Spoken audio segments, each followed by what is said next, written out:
In this Monday chat, I have the pleasure to have with me Luis Manuel. Luis is the Executive Director of EDP Innovation. Hi, Luis. Hi, Alberto. Good to see you. Welcome to our show. And first of all, congratulations are in order. EDP has been recognized also this year among the Open Innovation Challenger as part of our annual Corporate Startup Stars Awards. So that means that you guys are doing with startups and in open innovation is looking okay. Congratulations. Thank you very much. It's an honor. It's an incentive to do more. Well, as always, again, the sky is the limit, and so obviously there is a lot of progress that we see. Again, we are used to say that innovation, and specifically open innovation, is a journey. So nobody can say I'm done, and nobody can say I'm not in. It's a journey, and every year, every month, through dedicated effort, you make one step further, and then sometimes you start from walking. We see corporates that currently more and more are running, and it looks like EDP started running a while ago and is doing a lot of interesting activities. So in this conversation with you today, Luis, I would like to explore the EDP overall approach to startup engagement and open innovation. I know that you guys have quite a comprehensive approach, ranging from different modes of startups engagement up to investment and acquisitions.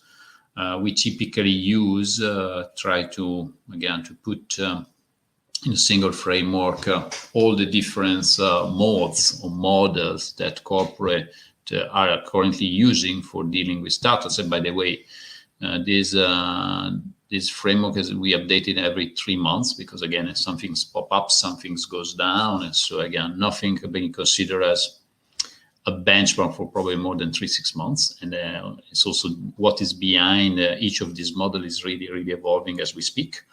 And so substantially, this is the way we see corporates deal. We can see that probably on the left-hand side of this framework, we have more early stage initiative. And then theoretically on the right-hand part of this framework, we see more later stage startup. That doesn't mean that a corporate can buy an early stage initiative, or you can invest into something early stage, or you can partner with something that is more a bit early in the game.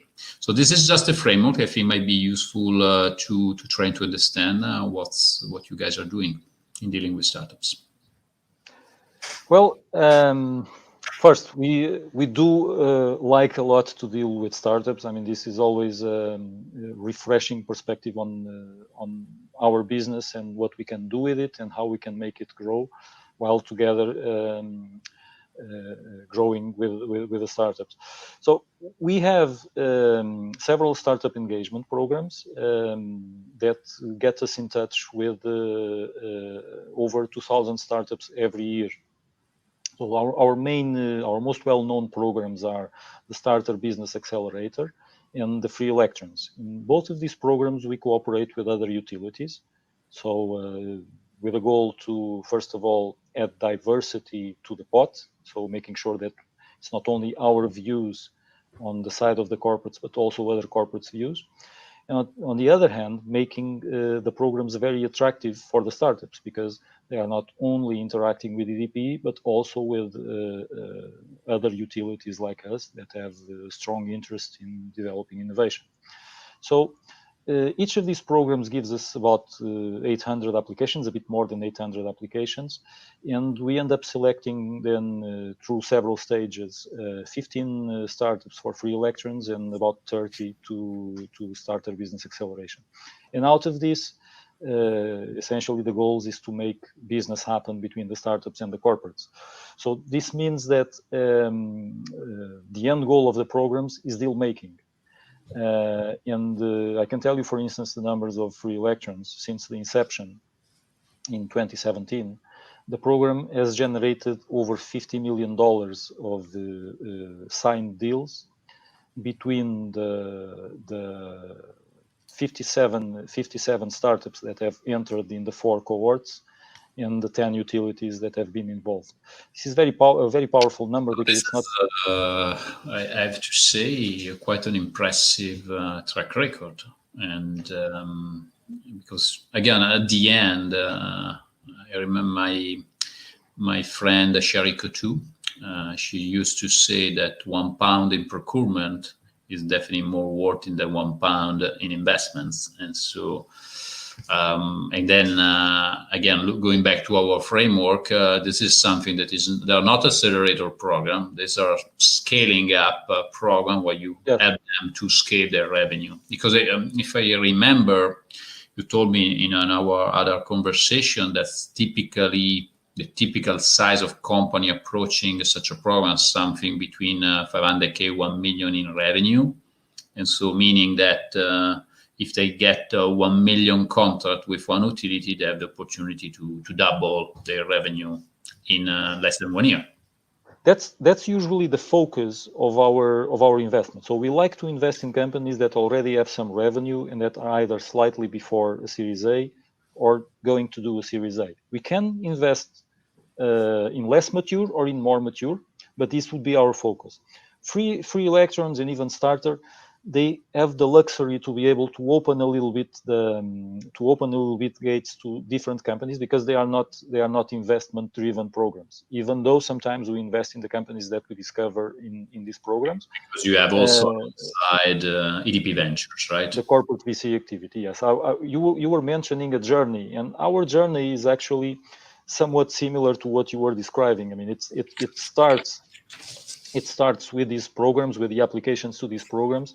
And along the way, because we have them very much integrated with our innovation process, along the way, there's a joint discovery process that allows us to get to know the startups, to have our business units interacting with them, and then to do a first proof of concept, eventually scaling that up, and sometimes even investing in the companies.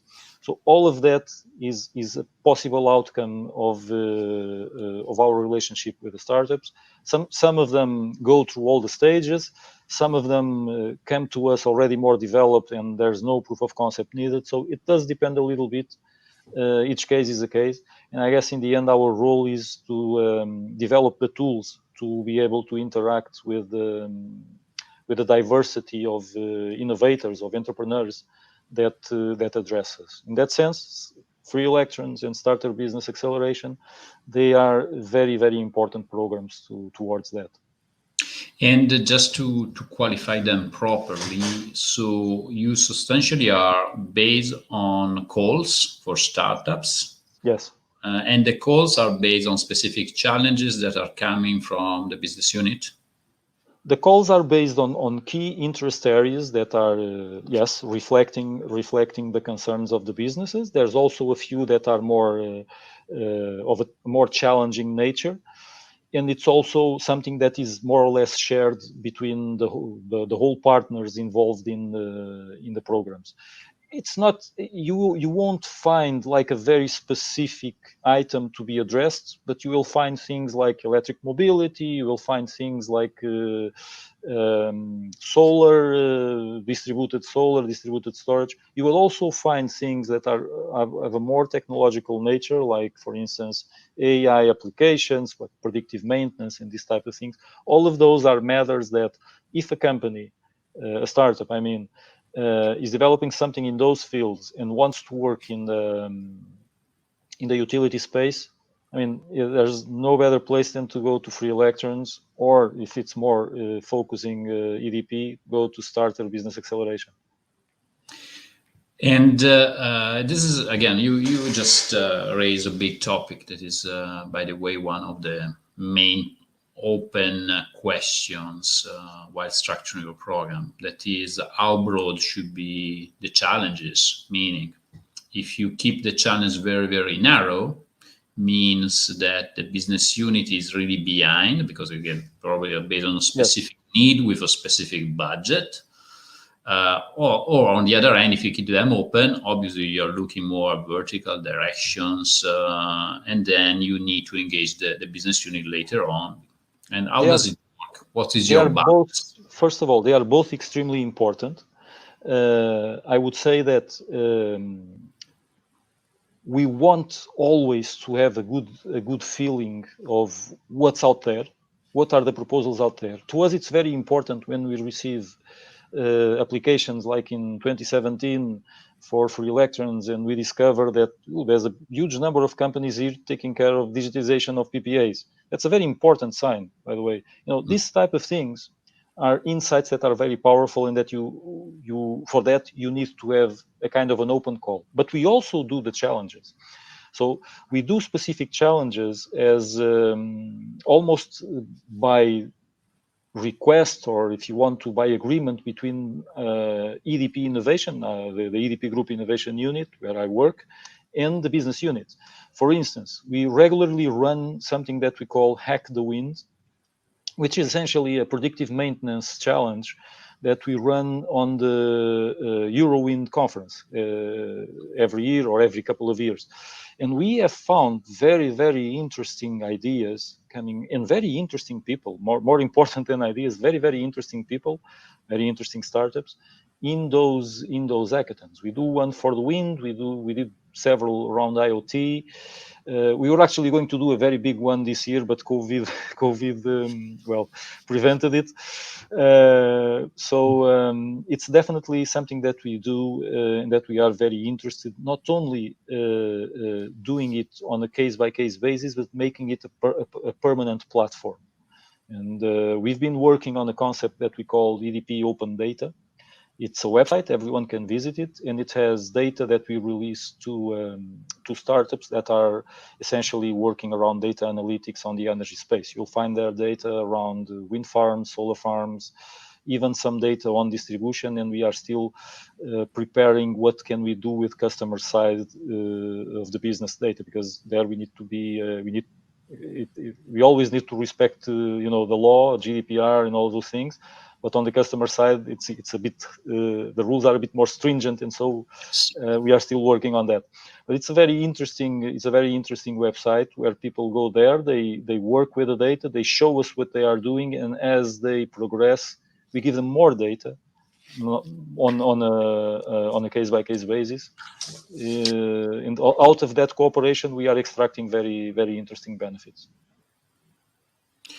That's interesting. And going back to again the big question here, and that you have some program that you say are falling under the venture client concept, meaning because they are very, very focused on making deals happen, and so that is the nature of the programs. I would say both Starter and Free Electrons are mostly POC driven rather investment driven.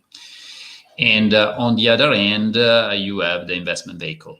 And the investment vehicle is not one vehicle, but are multiple vehicles, is investing alongside or investing independently from that. Can you help us to understand how does it work? We like a lot the expression engagement. The startup engagement programs, they become communities where we and the other utilities that participate in them, we bring in not only the innovation team, we bring in the business unit teams, we involve them. Now with this explosion of digital communication that we are having, one of the things we discovered is that actually there's a lot of positives there. We involved a lot more this year our business units than we were doing in the past. So that's one of the things. Telling the same, yes. Once we are forced to work remotely, then we start discovering that we can do a lot more than we think. And we also involve there the ventures team, of course, as a part of the innovation team. And a lot of investment deals happen out of that close contact, because these are very concentrated moments in time. Like each module of Free Electrons or Starter takes about 3 days, 4 days max. And during those days, we have all our team like almost on a hyperactivity, checking out the meetings between the business units and the startups, meetings that we promote ourselves, checking out the possibilities of deal making, understanding whether an investment can make sense, for instance. So investment gets a lot out of the startup engagement activities. The same applies to the hackathons. The same applies to the specific challenges that we launch. The same applies to a certain extent to the EDP Open Data Platform. So when the managers of that platform notice that, hey, these guys here are doing something really neat, well, one of the things they do is that they tell our investment team that you should look to these guys. They are looking for investment and they are doing something very interesting. So all of these pieces, they fit together in quite an organic manner. This is not, we don't have a written book of rules for all of this to happen. This was all something that emerged. Actually, that sometimes is a problem, but anyway, we kind of like having this little mess around innovation possibilities, because in the end, a bit of diversity and a bit of overlap is needed to do this well. Got it. And going back to the investment structure, how large is the fund or the funds, how they are structured? Yes. So as you mentioned very well, we have several investment vehicles, but I think the big picture here, what's relevant for the startup community is that first, we invest all over the world. We have no geographic restrictions, as long as it is something that can make sense to us as a company or to our business units. It's definitely a possibility. Our focus is mostly pre-Series A, like seed before a Series A to the Series A itself, but we can do Series B. We have done it in the past, and we can do less mature investments as well, investments in less mature companies as well. Investments, or do you, or is someone else that lead the investments? Who's the lead? We can lead. We don't need to lead. We are not. We don't need to say we are leading the investment for it to be good for us. Our core here is that we are a strategic investor. If we are investing in a company, excuse me, it's because we believe we have value to add. And our goal is to create the conditions to materialize that value adding capability. And whether we lead or not, that's not the important thing for us. So there is no requirements, because some CVC are not leading by definition. Again, you need to find an external lead if you want to deal with them. We have sufficient experience to lead, and we are comfortable taking that role if needed. We have done over 30 investments so far with co-investors of several natures, from strategic like us to purely financial, including in some cases some late-stage business angels. All of that we can coexist, and we have the capacity to set the rules and attract other investors, or we can just go along with the rules set by the investment lead.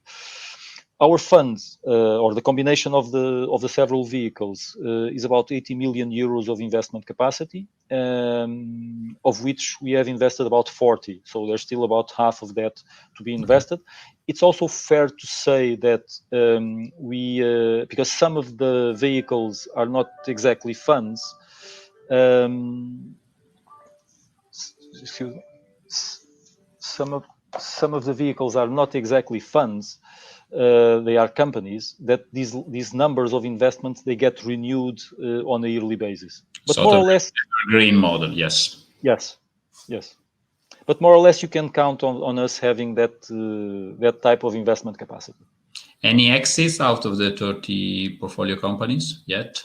Yes, we have had several exits now. So we've exited successfully Presenso, an Israeli-based predictive maintenance company.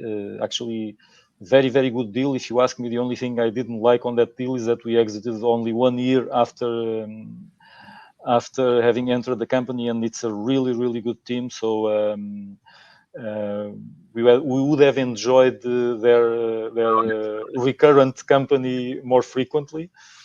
More recently, it was announced the sale of a company that works on the mobility space. It's a mobility intelligence company called DriveIt. We worked with this company in developing applications that incentivized regular car users to check how would their behavior translate into economics if they switched for an EV. It was a very successful application. We have a very big number of users of it in Portugal, also in Spain and Brazil. It was a awarded application in several forums. So that was also a quite successful exit, financially speaking. We believe it's a relationship we will keep, and it has been positive as well for the company and for the founders. There's a few partial exits, so companies in which we have invested and done a partial exit. The most well-known example is a company called Feedzai. This company, you know Feedzai, yes. Yes. So Feedzai is a huge success as a company. It has a fantastic leadership team. I love them, yes. And we have been lucky enough to have had the chance to not only to be there at the start, but to be there throughout the growth of the company. It's to us a learning experience. We try to contribute as much as we can for the success of the company, of course, but it's also a learning experience to watch a company growing as fast as Feedzai is doing. We have done a partial exit of Feedzai a few years ago. We still retain about 4% of the company. Very good. Any exits inside EDP? So meaning EDP buying some of your portfolio companies? There is a partial movement in a company which is also very well known, a company called Principal Power. So Principal Power is the world leader on floating offshore wind. So they develop the platform structure for offshore, but on large depths. So it floats, it's not fixed to the bottom of the sea. They are the world leader on that field. And their efforts in developing the technology and developing business development led to the entrance of EDP Renewables, which is our renewable business unit, into the share capital of Principal Power. So the innovation unit still has, so we are in what we call intermediate stage. The innovation unit still has the stakes that it has through the ventures unit, but the business unit is already there as well. We believe that in the long term, the business unit will probably take over all our position. We have a few more examples of strong interest, but that right now I'm not able to reveal. It's a public conversation, so only disclosable information. But just to again, the real question is try to again, one of the way of measuring the so-called again, there is the $1 billion on the table on any conversation I have with CBC is how much are you strategic, how much are you financial? And again, if I got different answers. And one of the way for the end for me as we use it as a proxy to understand how much is strategic, how much is financial is fine. How many exits and which is the percentage of exits with the parent company? Because at the end, if there is a pretty large percentage, might be an indicator of sort of strategic alignment, despite the fact that there is another big $1 billion question on the table that is, okay, which horizon you're looking at? Because again, if you're looking at H3 horizon, very long term, yes, might be strategic, but not now. And so maybe the acquisition might follow later on. And so this is just the reason I ask you that. But that's a very interesting point. And to be honest, I think, well, we've been doing corporate VC since 2008, more or less at the same time we started doing startup engagement. Actually, startup engagement was 1 year later, but more or less both activities have fed on each other. And I think, to be honest, we have evolved in the positioning of our corporate VC activities. And our portfolio, although I believe it starts to stabilize nowadays on on a more concrete set of indicative rules, let's put it like that, it still contains some diversity, and sometimes it's hard to define it exactly where it lands. It still contains some diversity because of that long path we have been in. Also, most of our investments, so when we started doing corporate VC, we were not in a rush to do deals. We were essentially trying to learn and making sure that we were really adding value, not only to us, but also to the companies in which we were investing. So if you look at the evolution of our numbers, 75% of our investments have been done over the last 5 years, despite us having started doing this in 2008. Yes, it's quite telling, and actually, it's an approach that I'm seeing also with other recently born CVCs. That at the beginning they walk slowly, maybe the first year one deal, the second year 2-3 deals, also testing some different geographies to see how it works, and then they take definitely a faster pace. It makes sense. I think everyone needs to build it according to their own needs, but I certainly believe that, how should I put this? I don't want to sound presumptuous that we did it just right. No, I think we did it in a manner that makes a lot of sense for EDP. That's essentially what I can say.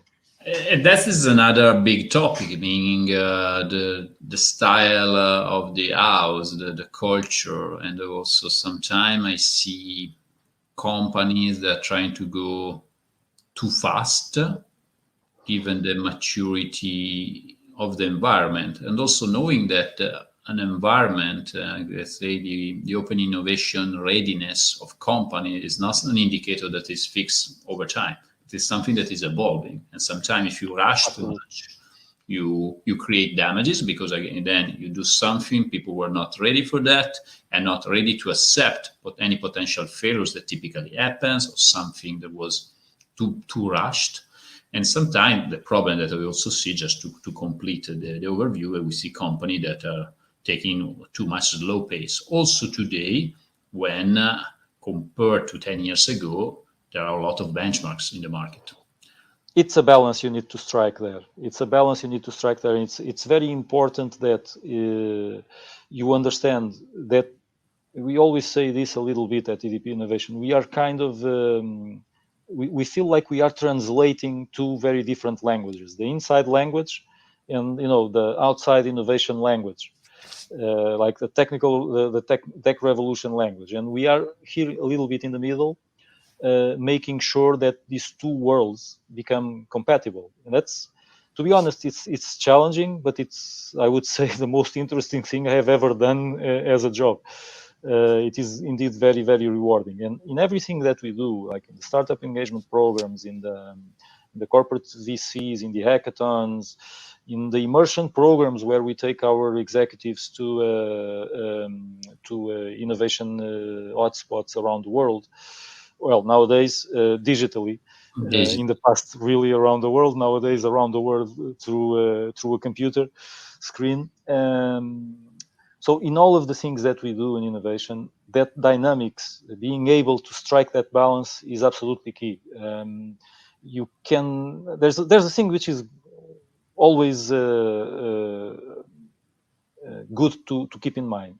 If you can walk fast, walk fast. This is open innovation. I mean, you want to scale quick. You want your ideas to make sense and to be deployed as fast as possible. If you can do it, you should do it. But we should never lose perspective that sometimes we have to do it, to adjust a little bit to the corporate organization rhythm. And that is the balance that you need to strike. And I fully understand that once someone sets up a corporate VC, or broadly speaking, an open innovation unit, there's a lot of pressure to show results as fast as possible, show execution. And I think that's good. That pressure needs to exist, and it makes sense. But we should always, try to strike that balance. Try to have a good reading of the internal organization pulse, and how will they react to what you are bringing. In the end, if you can't have your open innovation program succeed over like at least 4, 5, 6 years time, if you can't make it be there for 4, 5, 6 years, it's going to be very hard for it to become successful. How is important to secure some quick wins? Also to, again, because very important. Because you need to create your internal reputation. Because again, as you were saying, you are translating to different languages inside and outside. And inside there are also a lot of, let's say, barriers, resistance, resiliency, legacy that typically, again, there is always a lot of people that are a bit reluctant to embrace innovation, a bit reluctant to go to take a look after today or tomorrow. And so I think getting some quick wins might help you to create a reputation, to create appetite, to push other people to deal with. How is important that? And what you have done, some examples you can bring on the table to show what you have done that help you a lot in moving to the next phase. Yes, I think it's very important for you to quickly show that there are some interesting outputs of the open innovation effort. That is what helps you to consolidate and to get at least those 5, 6 years time that probably are required to become successful in terms of open innovation, definitely at least in the utility industry. So how important? Absolutely important for you to develop those quick wins. I can give you a few examples. I think the way we handled the development of the wind float technology, that floating offshore technology I was mentioning you about, I think it became a huge success. It was a huge bet on our side. Like at some point, we had almost everyone at EDP Innovation fully dedicated to that project, which is very tough because that's not how it is supposed to be. But to make it succeed, to help it to succeed, at some point that was extremely important. But it's important for us to have a notion that quick wins don't have to be exclusively successful projects. We always say that the outputs of what we are doing here for EDP is not only one thing. We say that this involves at least 4 things. If you focus on what we are doing, there's a lot of know-how accumulation just deriving from the activities we are doing. That's a quick win. That is a quick win. Then we also like to say that there's a lot of ecosystem development through what we are doing. I mean, the number of startups that we interact on a yearly basis, right now, it's so big that we have difficulties in tracking them.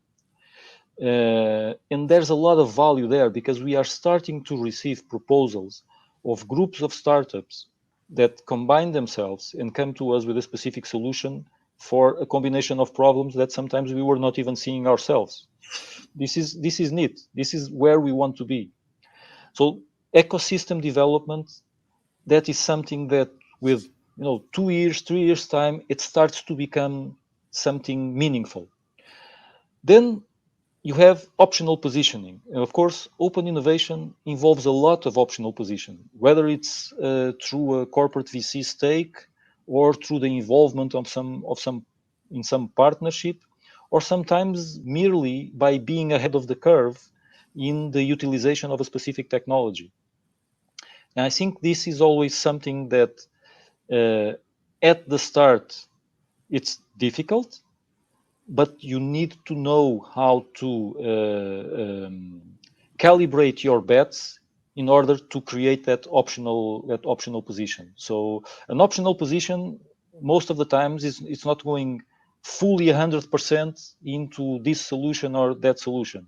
It's you understanding how much resources you have, understanding your priorities, and try to deploy selectively a little bit on those key priorities. That working around that optionality and showing internally that optionality, openly showing we are taking this risk because there's this benefit along the way that we believe we will have. That is, to me, in my perspective, that notion of portfolio management, it's definitely a quick win. And finally, one thing that sometimes we forget, but that is embedded in everything that we end up doing here at EDP Innovation, is the notion that we are, sometimes we say promoting, but I think it's more than that. We are creating an innovation culture inside the company. And this is something that is extremely important. I mean, a startup engagement program, one of the most important features it has to us is the fact that it's an environment that people like to be in. People like to be involved in these discovery processes, in this sometimes in a challenging proof of concept, sometimes in a pilot partnership. This is requires time from our people, but definitely it's a rewarding experience. And this, to me, is the foundation of the development of an innovation culture on a company. Is people enjoying innovation-related work. This is what creates that culture. And all of these 4 elements, they are definitely things that are quick wins. If you lay out them properly, they can be quick wins. To lay out them properly, I think this is something that you need to understrike twice, because the problem is, and we are seeing most of the time helping corporates to set up such a programs, that it's very important to set up the expectations, because if not, you are creating expectations that are impossible to be reached unless you are super lucky, but being lucky is not a strategy. And on the other end, there are a lot of intangibles that you are producing that are very difficult to measure. And one typical discussion that we are having with many corporates nowadays is how to find a way to measure the strategic insights that you provide to the company with your activities. And then with many CVC, we are having such a discussion, because for sure you are providing, say, optionality, but also strategic insights, what the word is added and what be some potential direction, but we can measure that. And most of the time, since it's so difficult to be measured, this kind of value is not something that is properly represented. And at the end, since we are always in a swing game that you need to show that you are producing value, at a certain point, there are some early days when everybody's excited, but then change of governance, reorganization is something people is struggling to show the value. Yeah. If there is not a continuity in the governance, it's important to get properly prepared and having also the right KPIs to show the value that you've produced down the way. Those points are important, but KPIs is always a difficult subject when we discuss open innovation. Absolutely, even if we are talking, I mean, definitely if you are talking about innovation culture, engagement, all of that is really hard for you to demonstrate. But even if you go into concrete projects and their impact, sometimes it's not all that obvious how to measure the impact of a few projects. In any case, I think that KPIs, they are important to a point. And measuring performance, measuring the value of startup engagement, we always should balance that against it needs to add more value than what it costs to do that measurement. To us, it is really important that there is a very good alignment and a very good perception that what is being developed on the Open Innovation Unit, is relevant for the business units, and it's relevant for the top management of the company. I think that connection is absolutely key. And that one of the things we encourage companies to do, and Free Electrons is a good example of this, Starter as well. We populate these programs with our own C-level executives. So we try to involve them as much as possible. We try to make sure that they feel the energy of those communities. It's a very vibrant energy. I mean, it's something that the events are very vibrant. I mean, it's something that is really impressive. And if you can create those environments, that in itself is a quick win. That in itself is a quick win, because it's impossible for someone not to be convinced when visiting one of those. I mean, when we have skepticals, we take them to free Electrons or to Starter, and they immediately understand that notion. Cool. Manuel, Luis, I think it's been a very, very interesting conversation. Thank you for your time. I think we'll definitely need to reschedule another Minded Chat to continue our conversation, go a bit more deeper, and also to factor some new deployments that are underway in EDP, and also to touch base on what you guys are doing. And just to beyond thanking you for this conversation, let me congratulate you again for the award that, based on everything that has been said today, is pretty well deserved. Alberto, it has been a pleasure. Whenever you want to, we will be available for sure. And also, I would like to express my appreciation for the work that you are doing. I think these awards are very important. The promotion of startup corporate cooperation is absolutely vital. We say that the capacity to work with startups is a key competitive advantage that all the companies need to seek, at least to have. So I think what you guys are doing is very important, and thus the appreciation that I am expressing right now. Thank you. Have a good day. Thank you also, Alberto.